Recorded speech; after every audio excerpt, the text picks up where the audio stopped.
Hello friends, today I will discuss about acute pancreatitis and chronic pancreatitis.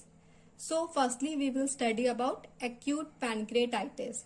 What is acute pancreatitis? Acute pancreatitis. It is defined as acute inflammatory condition of pancreas caused by activation, interstitial libration and autodigestion of pancreas which damages the pancreatic parenchyma. So what is acute pancreatitis? It is defined as acute inflammatory condition of pancreas caused by activation, interstitial libration and autodigestion of pancreas which damages the pancreatic parenchyma. So, acute pancreatitis is sudden. Acute pancreatitis is sudden inflammation and hemorrhage of the pancreas which is caused by the various causes हो सकते हैं, but acute pancreatitis is sudden inflammation and hemorrhage of the pancreas due to injury to acinar cells.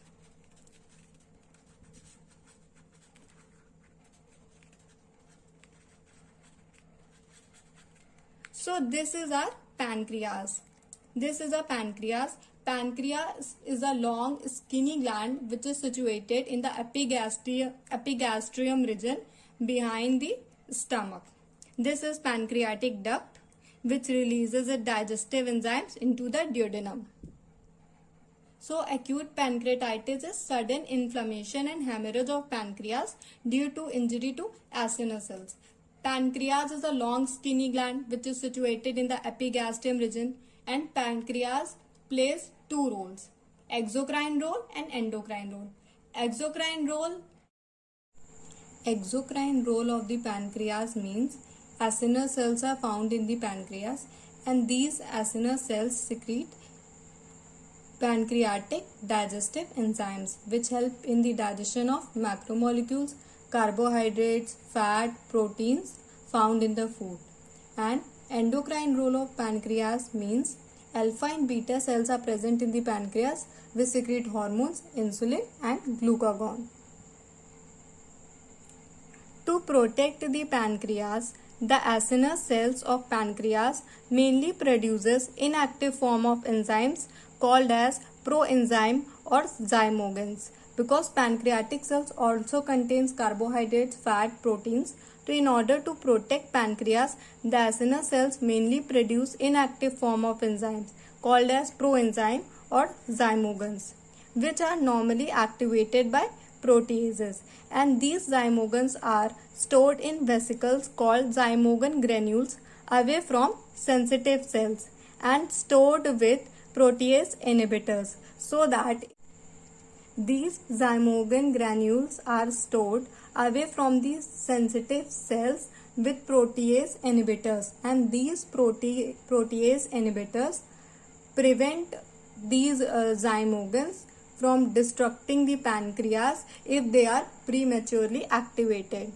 Thus, that prevents enzymes from doing damage if they become prematurely activated.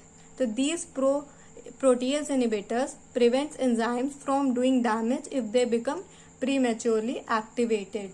To digest a meal, these zymogens are released into the pancreatic duct and delivered to small intestine where they are activated by protease trypsin. Trypsin are pancreatic active enzyme that are produced as inactive zymogen, that is trypsinogen. So if trypsinogen and these zymogens activate too early, then they will cause acute pancreatitis. Now we will study about the etiology of acute pancreatitis. So what are the causes behind the acute pancreatitis? First is gallstones. Second is ethanol. Third is trauma. Fourth is steroids. Fifth is mumps. Sixth is autoimmune. Then hypercalcemia and hypertriglyceridemia, endoscopic procedures, ductal and post-operative pancreatitis.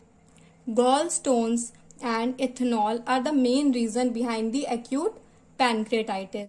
So, Gallbladder stones are lodged in the sphincter of Oddi, and these gallbladder stones obstruct the pancreatic duct, due to which pancreatic juices back up in the pancreas, which increases pressure, and due to which damage to acinar cells occur and other inflammatory response gets activated. Alcohol abuse is the another major cause of acute pancreatitis, because alcohol increases zymogen secretion from acinar cells while decreasing fluid and bicarbonate ions from ductal epithelial cells, due to which pancreatic juices become thick and plugs can form which can block ducts, and pancreatic juices back up in the pancreas, which increases pressure. Another cause due to which ethanol causes acute pancreatitis is that ethanol या alcohol abuse stimulates acinar cells to release cytokines, and when these cytokines are released, then inflammatory process starts activated.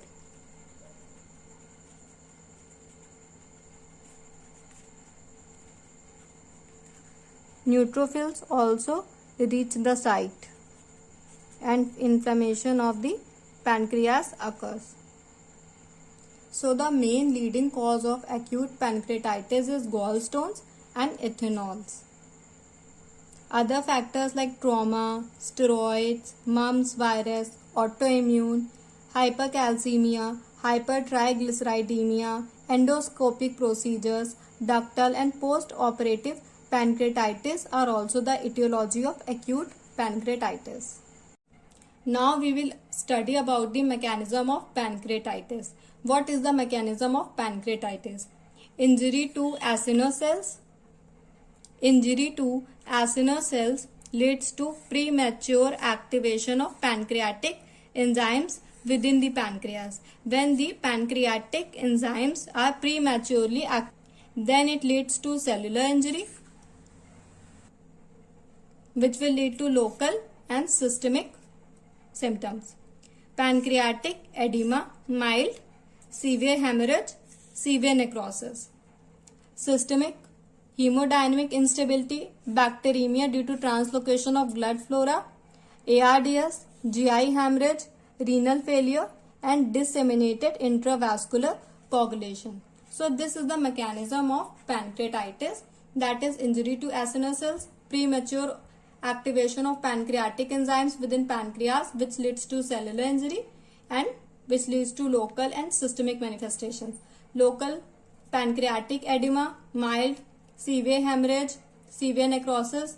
Systemic hemodynamic instability, bacteremia due to translocation of gut flora, acute respiratory distress syndrome, GI hemorrhage, renal failure, disseminated intravascular coagulation. And this injury to acinar cells can be caused by gallstones, obstruction of gallstones, ethanol, trauma due to any etiology which is discussed previously. Now we will study about the pathogenesis of pancreatitis. Acute pancreatitis is an autodigestion following activation of trypsinogen. Trypsinogen converted into trypsin in the presence of enzyme. So when trypsin is activated, it acts and stimulates lipase, elastase, lysolecithinase and phospholipase A2. Lipase acts on fat, convert into fatty acid and glycerol. Fatty acid combine with calcium and form calcium soap, that is fat necrosis. Elastase digest elastic fibers of blood vessels, pseudoaneurysm, rupture, hemorrhage, and it will lead to death.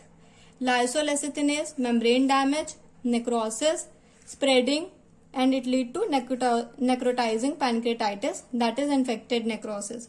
Phospholipase A2 releases prostaglandin, bradykinins, diffuse inflammation, acute hypovolemic shock, and it will lead to renal failure. So acute pancreatitis is autodigestion following activation of trypsinogen, which is pancreatic. So, acute pancreatitis is an autodigestion following activation of trypsinogen. Trypsinogen is inactive zymogen which is converted into active form, that is trypsin, that acts and stimulates lipase, elastase, lysolecithinase and phospholipase A2. So what are the signs which are seen in acute pancreatitis? First is abdominal findings. In abdominal findings, there is tenderness in the epigastrium, distension of abdomen, upper abdominal guarding and rigidity. Next is Cullen signs. Bluish ecchymotic discoloration seen around the umbilicus is Cullen sign. Next is Gray Turner's sign. Bluish discoloration in the flanks due to Gray Turner's sign. Bluish discoloration in the flanks region due to peripancreatic and retroperitoneal hemorrhage. Respiratory signs include cyanosis, tachypnea, dullness, pulmonary edema and ARDS. So these are the signs which are found in case of acute pancreatitis. Now we will see what are the investigation done in case of acute pancreatitis. First is hemogram. It is done in case of hemorrhagic pancreatitis. Next is blood for urea and creatinine to rule out renal failure. Next is serum amylase. It is increased in first 24 to 48 hours and returns to normal within 3 to 4 days. Persistent high level of amylase in acute pancreatitis indicate unresolving inflammation, recurrent attacks of pancreatitis and pancreatic abscess. Serum amylase levels are increased in case of acute pancreatitis. Serum lipase, more specific but difficult to measure. Serum lipase is more specific but it is difficult to measure. Lipase is only secreted by pancreas. Next is blood and urine sugar estimation.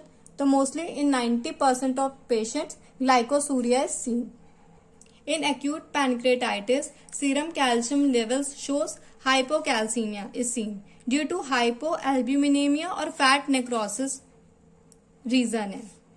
Next is plain X-ray abdomen erect, abdominal ultrasound, contrast enhanced CT scan of abdomen, best investigation of choice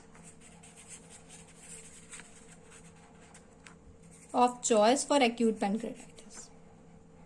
Now let's recap what we have understood about acute pancreatitis. Acute pancreatitis is sudden inflammation and hemorrhage of pancreas due to injury to acinar cells. Etiology include gallstones, ethanol, trauma, steroids, mumps, autoimmune, hypercalcemia, hypertriglyceridemia, endoscopic procedures, ductal and post-operative pancreatitis. So in general language, we can say that acute pancreatitis is when pancreas' own digestive enzymes, instead of digesting the food, starts to digest its own cells. That is autodigestion. Then it leads to inflammation and other factors and which lead to pancreatitis. So I hope you have understood about acute pancreatitis. What is acute pancreatitis? What are the etiology of acute pancreatitis? What is the mechanism of acute pancreatitis? What is pathology? What are the investigation and what are the signs of acute pancreatitis? Now we will study about chronic pancreatitis. What is chronic pancreatitis? Chronic pancreatitis is diffuse inflammatory process of pancreas involving head, body and tail, resulting in permanent structural and functional damage to the pancreas. Chronic pancreatitis is persistent chronic inflammation of pancreas due to repeated attacks of acute pancreatitis. Chronic pancreatitis is inflammation due to irreversible changes in pancreatic structure like atrophy, fibrosis and calcification. So, chronic pancreatitis is persistent chronic inflammation of the pancreas and it is characterized by irreversible changes in the pancreatic structure like atrophy, fibrosis and calcification. Chronic pancreatitis is irreversible, whereas acute pancreatitis is reversible. In acute pancreatitis, there is sudden inflammation due to autodigestion of pancreas by its own enzymes. But in chronic pancreatitis, it is inflammation due to irreversible changes in pancreatic structure like atrophy, fibrosis, and calcification. Calcification and structure formation in chronic pancreatitis. Now we will study what are the causes of chronic pancreatitis. Firstly, repeated attacks of acute pancreatitis lead to chronic pancreatitis. Next is alcohol. Alcohol stimulates pancreatic secretion rich in protein, forms plaque in pancreatic duct and results in stasis of secretion and stone formation, also causes spasm of sphincter of Oddi. Next cause of chronic pancreatitis is idiopathic, that is unknown, then hereditary pancreatitis, then cystic fibrosis. Cystic fibrosis means pancreatic cyst and fibrosis that occur in patient with CFTR gene mutation that disrupts iron transport, due to which pancreatic secretion becomes thick and obstruction of duct occurs. So this is cystic fibrosis. Cystic fibrosis is the main cause of pancreatitis in children. Next cause is hyperparathyroidism, then autoimmune pancreatitis. So these are the causes of chronic pancreatitis: alcohol, idiopathic, hereditary, cystic fibrosis, hyperparathyroidism, and autoimmune pancreatitis. But main cause of chronic pancreatitis is repeated attacks of acute pancreatitis. With repeated attacks of acute pancreatitis, subsequent healing occurs, due to which pancreatic stellate cells lay fibrotic tissue, which causes narrowing and stenosis of duct as well as acinar cell atrophy. So we have understood about the causes of chronic pancreatitis. Now we will see what are the clinical features seen in chronic pancreatitis. First is malabsorption, that is weight loss due to damage of exocrine glands resulting in steatorrhea, bulky, frothy, rich in fat, foul smelling stools. So malabsorption is seen in case of chronic pancreatitis, that is weight loss due to damage of exocrine glands resulting in steatorrhea, bulky, frothy, rich in fat, foul smelling stools. Next is obstructive jaundice due to edema of the head of the pancreas, fibrous constriction of CBD due to fibrotic indurated mass in head region can cause jaundice by compressing common bile duct. Next is pain. Abdomen में pain होता है, pain in the abdomen radiating to back. So these are the clinical features of chronic pancreatitis: malabsorption, obstructive jaundice, pain. What are the investigations done in case of chronic pancreatitis? Plain X-ray, USG, ERCP, CT scan. Plain X-ray is done in chronic pancreatitis to detect stones in the pancreatic duct or parenchymal calcification. Next is USG, can detect stones, strictures, dilatation and associated cyst. Next is ERCP. ERCP is endoscopic retrograde cholangiopancreatography, which detect ductal distension, ductal structure, dilated pancreatic duct and demonstration of stones. Next is CT scan, reveal ductal anatomy and head mass, size, configuration of pancreas. So these are the investigations done in case of chronic pancreatitis, that is plain X-ray, USG, ERCP, CT scan. So I hope you have understood about chronic pancreatitis. So this video is all about acute pancreatitis and chronic pancreatitis. What happens in acute pancreatitis and what happens in chronic pancreatitis. So I hope you have understood all this topic, acute pancreatitis and chronic pancreatitis. If you like my video, please do subscribe my channel and hit the bell icon button and wait for further notifications of the video. And you can download the scanned copy of notes with the help of link given in the description of the video. Thank you.